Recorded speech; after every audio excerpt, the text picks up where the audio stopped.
Tere, mina tahan teile täna tutvustada kohe ilmuvat lähisuhtest nii ja naapidi raamatut. Ja see on tegelikult uus perekonnaõpetuse õpik gümnaasiumile.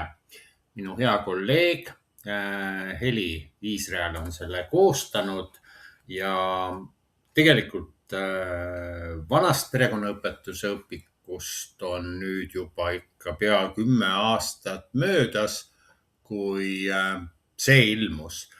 Ja nähtavasti ma olen natukene sirvinud seda, aga autor tutvustab seda raamatut ise 18.